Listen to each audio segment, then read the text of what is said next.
Om Swastiastu. Perkenalkan, saya Nikade Rai Putri Nita Chandra Dewi dengan NIM 20120111016 dari kelas 2B. Pada kesempatan yang baik ini, saya akan mempresentasikan mengenai rasional pengembangan kurikulum 2013.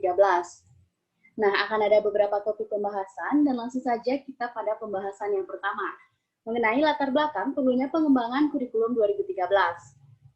Dalam Undang-Undang Nomor 20 Tahun 2003 tentang Sistem Pendidikan Nasional, penyelenggaraan pendidikan diharapkan dapat mewujudkan proses berkembangnya kualitas pribadi peserta didik. Nah, kurikulum merupakan salah satu dari sekian banyak unsur yang memberikan kontribusi yang signifikan untuk mewujudkan proses berkembangnya kualitas potensi peserta didik. Kurikulum yang dikembangkan dengan berbasis pada kompetensi sangat diperlukan untuk mengarahkan peserta didik menjadi manusia yang berkualitas, manusia yang terdidik, serta menjadi warga negara yang demokratis dan juga bertanggung jawab. Pengembangan kurikulum 2013 ini merupakan langkah lanjutan dari pengembangan kurikulum berbasis kompetensi yang sebelumnya pernah dirintis pada tahun 2004 dan KTSP 2006. Baik, pembahasan kita yang selanjutnya yaitu mengenai rasional pengembangan kurikulum 2013. Nah, pengembangan kurikulum ini dilakukan karena adanya berbagai tantangan. Yang pertama yaitu adanya tantangan internal. Tantangan internal ini terkait dengan kondisi pendidikan yang dikaitkan dengan tuntutan pendidikan yang mengacu kepada 8 standar nasional pendidikan, yaitu ada standar pengelolaan, standar pembiayaan, standar sarana dan prasarana, standar pendidik dan tenaga kependidikan, kemudian ada standar isi, standar proses, dan juga standar kompetensi lulusan. Selain itu, tantangan internal ini juga berkaitan dengan perkembangan penduduk Indonesia dilihat dari pertumbuhan penduduk usia produktif. Nah, bisa dilihat pada gambar bahwa sumber daya manusia itu melimpah, tetapi ada yang tidak berkompeten, sehingga itu akan menjadi beban pembangunan.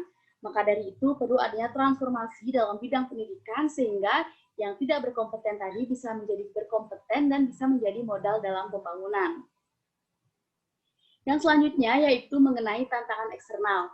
Nah, bisa dilihat pada gambar bahwa tantangan eksternal ini berkaitan dengan tantangan masa depan, kompetensi masa depan, kemudian persepsi masyarakat, perkembangan pengetahuan dan pedagogi, serta fenomena negatif yang mengemuka. Selanjutnya yaitu mengenai penyempurnaan pola pikir. Nah, agar kurikulum sesuai dengan kebutuhan pendidikan di masa depan, maka perlu adanya pergeseran pola pikir, yang dimana pergeseran pola pikir ini meliputi 16 proses pembelajaran. Dan sejalan dengan itu perlu dilakukannya penyempurnaan pola pikir dan penggunaan pendekatan baru dalam perumusan standar kompetensi lulusan. Dan bisa dilihat di dalam tabel untuk lebih jelasnya lagi mengenai penyempurnaan pola pikir perumusan kurikulum. Selanjutnya yaitu mengenai penguatan tata kelola kurikulum. Pada kurikulum 2013 ini, satuan pendidikan dan guru tidak diberikan kewenangan untuk menyusun silabus, tapi guru lebih diarahkan untuk mengembangkan proses pembelajaran tanpa harus dibebankan dengan penyusunan silabus. Selanjutnya yaitu mengenai pendalaman dan perluasan materi. Nah, berdasarkan hasil analisis PISA tahun 2009 ditemukan bahwa terdapat 6 level kemampuan yang dirumuskan dalam studi PISA. Tetapi peserta didik Indonesia hanya mampu mencapai pada level 3. Dan begitu juga dengan hasil dari analisis TIMSS dan juga FIELS atau studi internasional untuk reading dan literasi yang menunjukkan hasil yang sama. Nah, hasil analisis lebih jauh lagi untuk studi TIMSS dan FIELS menunjukkan bahwa soal-soal yang digunakan untuk mengukur kemampuan peserta didik dibagi menjadi 4 kategori. Yang pertama ada low untuk mengukur kemampuan sampai level knowing, intermediate untuk mengukur kemampuan sampai level playing, high untuk mengukur kemampuan sampai level reasoning, dan advanced untuk mengukur kemampuan sampai level reasoning with incomplete information. Nah, analisis lebih jauh lagi membandingkan mengenai kurikulum IPA dan Matematika SMP kelas 8 yang ada di Indonesia dengan materi yang terdapat di TIMSS, dan menunjukkan bahwa ada beberapa topik yang sebenarnya belum diajarkan, dan lebih parahnya lagi, terdapat beberapa topik yang sama sekali tidak diajarkan, sehingga itu menyulitkan peserta didik kelas 8 untuk menjawab pertanyaan yang ada di TIMSS.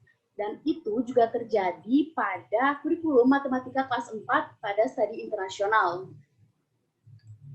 Nah, adapun tujuan dari kurikulum yang sejalan dengan arahan Undang-Undang Nomor 20 Tahun 2003 tentang tujuan pendidikan nasional ditetapkan bahwa visi pendidikan tahun 2025 yaitu menciptakan Insan Indonesia yang cerdas dan kompetitif.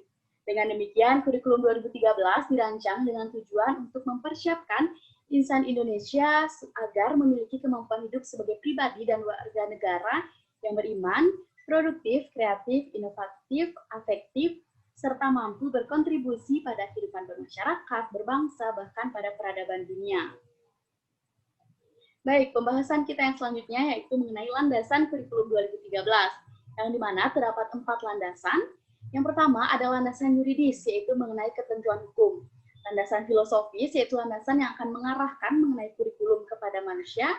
Kemudian ada landasan empiris, yaitu landasan yang akan memberikan suatu arahan berdasarkan pada pelaksanaan kurikulum di lapangan. Dan yang terakhir adalah landasan teoritik, yaitu landasan yang akan memberikan dasar-dasar teoritik pengembangan kurikulum. Baik, pembahasan selanjutnya yaitu mengenai karakteristik kurikulum 2013. Nah, terdapat 8 karakteristik. Yang pertama yaitu isi kurikulum dinyatakan dalam bentuk kompetensi inti dan kompetensi dasar atau KI dan KD. Kemudian KI merupakan gambaran secara kategorial, KD merupakan kompetensi yang dipelajari oleh peserta didik, KI dan KD pada jenjang pendidikan menengah lebih mengutamakan sikap, kemudian KI menjadi unsur organisatoris dan KD dikembangkan untuk mencapai KI. Yang selanjutnya yaitu KD dikembangkan berdasarkan prinsip akumulatif, saling memperkuat dan memperkaya. Kemudian silabus dikembangkan sebagai rencana pembelajaran dan rencana pelaksanaan pembelajaran dikembangkan dari setiap KD. Baik, pembahasan berikutnya mengenai proses pembelajaran yang dimana ini dibagi menjadi 2, ada intrakurikuler dan ekstrakurikuler. Secara singkat, pembelajaran intrakurikuler ini berkenaan dengan mata pelajaran dan juga struktur kurikulum. Sedangkan pembelajaran ekstrakurikuler adalah kegiatan yang dilakukan untuk aktivitas yang dirancang sebagai kegiatan di luar kegiatan pembelajaran terjadwal.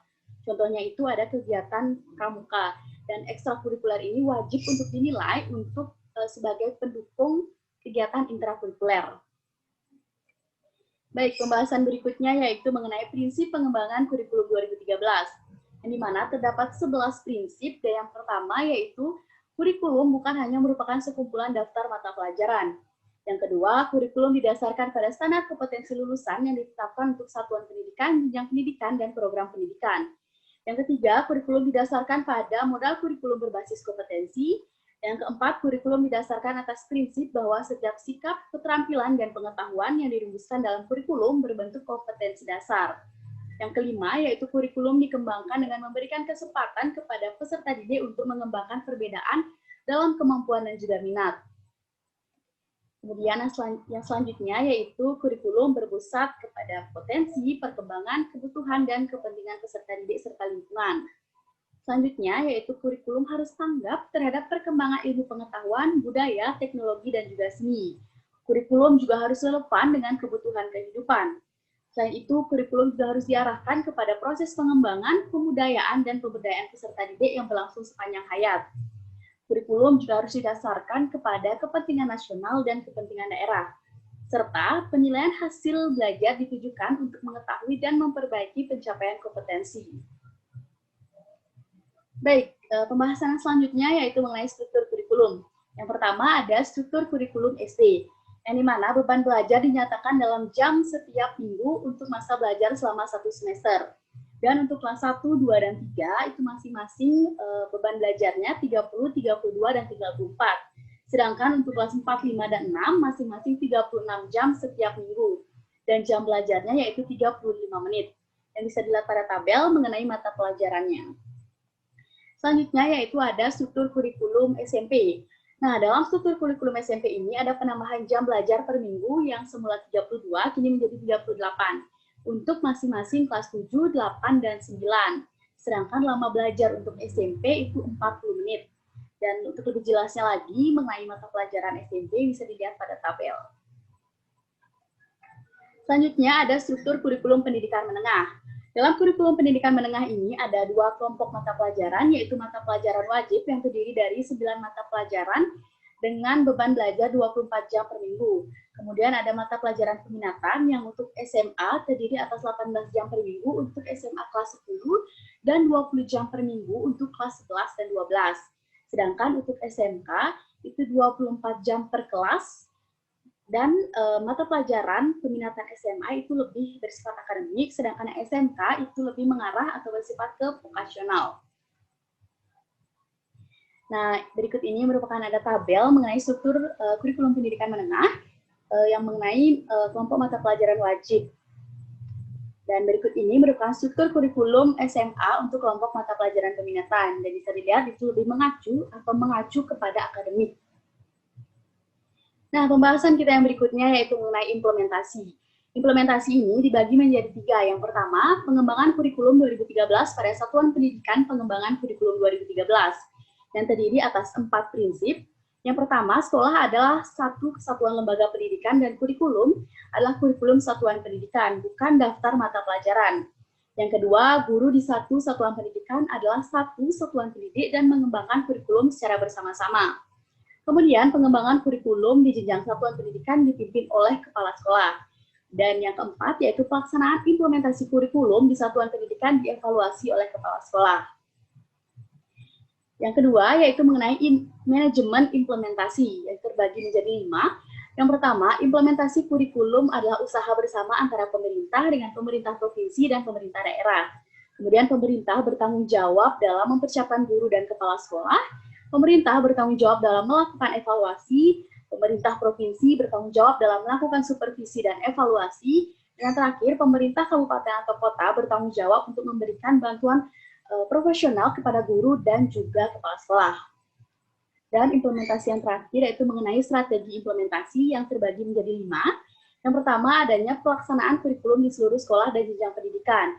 Yang kedua, adanya pelatihan guru, kepala sekolah, dan pengawas dari tahun 2013 sampai 2016. Kemudian ada pengembangan buku babon, adanya pengembangan manajemen kepemimpinan, sistem administrasi, dan pengembangan budaya sekolah, terutama untuk SMA dan SMK, serta adanya pendampingan dalam bentuk monitoring dan evaluasi untuk menemukan kesulitan dan masalah implementasi serta upaya penanggulangannya. Baik, sampailah kita pada pembahasan kita yang terakhir, yaitu mengenai evaluasi. Evaluasi kurikulum ini dilaksanakan selama masa pengembangan ide, pengembangan desain dan dokumen kurikulum, dan selama masa implementasi kurikulum. Nah, evaluasi terhadap pelaksanaan kurikulum ini diselenggarakan dengan tujuan untuk mengidentifikasi masalah pelaksanaan kurikulum dan membantu kepala sekolah serta guru untuk menanggulanginya. Adapun pelaksanaan evaluasi implementasi kurikulum dilaksanakan sebagai berikut. Yang pertama, sampai tahun pelajaran 2015-2016 untuk memperbaiki berbagai kesulitan pelaksanaan kurikulum. Yang kedua, sampai tahun pelajaran 2016 secara menyeluruh untuk menentukan efektivitas, kelayakan, kekuatan, dan kelemahan implementasi kurikulum. Baik, demikian yang dapat saya sampaikan mengenai rasional pengembangan kurikulum 2013 dan dapat disimpulkan bahwa kurikulum adalah seperangkat rencana dan pengaturan mengenai tujuan, isi, dan bahan pelajaran serta cara yang digunakan sebagai pedoman penyelenggaraan kegiatan pembelajaran untuk mencapai tujuan pendidikan tertentu. Nah, dalam rasional pengembangan kurikulum 2013 ini terdapat beberapa pembahasan, baik itu dari latar belakang, rasional pengembangan kurikulum, kemudian ada landasan, karakteristik, proses pembelajaran, prinsip, struktur, implementasi, hingga evaluasi. Baik, sekian yang dapat saya sampaikan. Saya mohon maaf apabila ada kesalahan kata, dan saya ucapkan terima kasih atas perhatiannya, dan saya tutup dengan Parama Santi. Om Santi, Santi, Santi, Om.